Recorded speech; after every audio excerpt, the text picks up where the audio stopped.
Hey everyone, thanks for joining me. If you hadn't seen the last session, I recommend you to do so because we continue from the spot we left. So in this session, we will talk about how to use page breaks and section breaks and what they are for, how to use numbering, hierarchy, and tab adjusting, how to use quick parts, the word quick parts field, and how to use the format paint brush. So let's dive in. Page breaks and section breaks.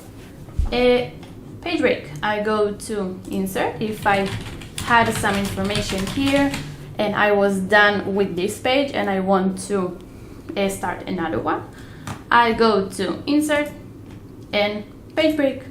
This is its only purpose. Once I want to use section break, I need to know the difference. So if I go here to layout and breaks, I have section breaks next page. It looks the same, the line is a bit longer, but it does the same thing.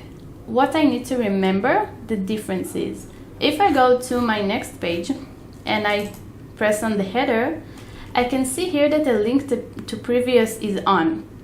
Section break allows me to control the pages and their differences.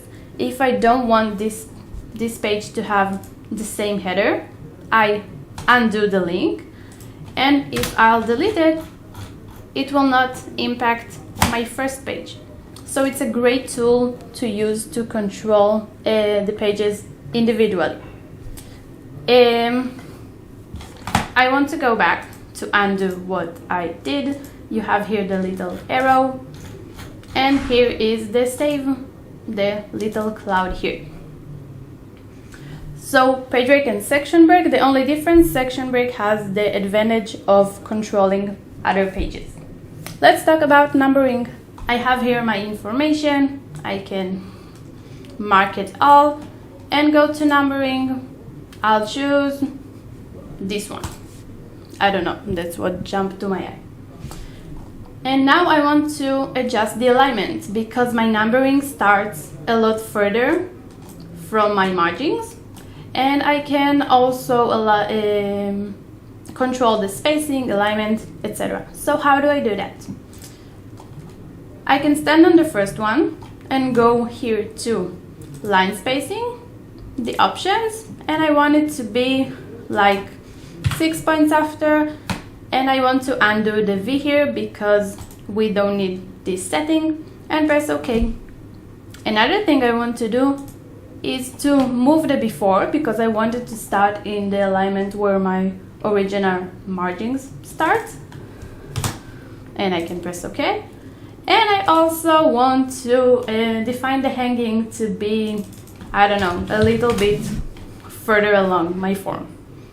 So now I have this one. What about all the others? The beauty of numbering is that they're all connected. Once I press on the number, they will all lit up. But the adjusting I did on this one doesn't affect those. So this is why we use the painter brush. If I stand on my line, press on it and go to another line, it will do the same to it. Another cool trick, if I'll press on my paint brush twice, it will remember until I'll go and undo it. So this is a cool way to adjust everything at once, and it's very unified and looks great and aesthetic. So this is the numbering we usually use, but we also have the multi. If I go here to this list, usually for terms and conditions and stuff like that, I have here some information, but I want to know how to go further in the hierarchies. I need 1, 1.1, etc. So if after this one, I'll press enter, and before I insert my text, I can press tab on my keyboard. It will jump one hierarchy further. I can add some text, and again, enter for a new row, and tab for the next hierarchy.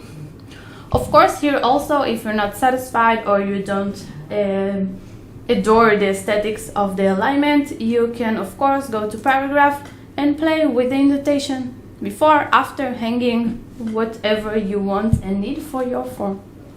So I want to save, just because we are very careful here. After every step or something we took a long time to create, I want to save to have a clean mind. Another thing we want to use in our forms.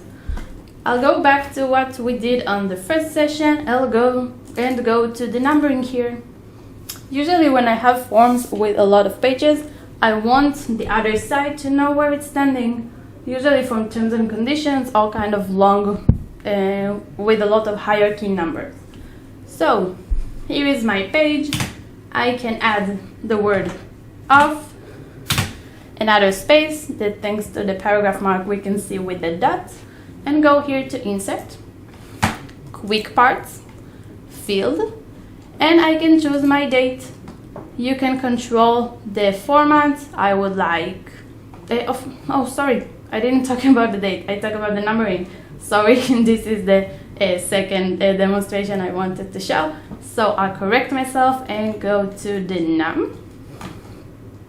num pages here and press OK. And I have the number. It will go on and on because it's a smart field. So sorry for the confusion. I'll go here and demonstrate the date. Another thing we usually add to the form, maybe in the header, maybe in the first row of the body of the form, but I'll go to the same place, insert, quick parts, field, date. I can choose my format, press twice, and here you have it. Every time you generate, it will be the date of the same day. So this is the two things we use most in quick parts. And this was all for our session. So thank you for joining me, and we'll see you in the next one. Bye bye.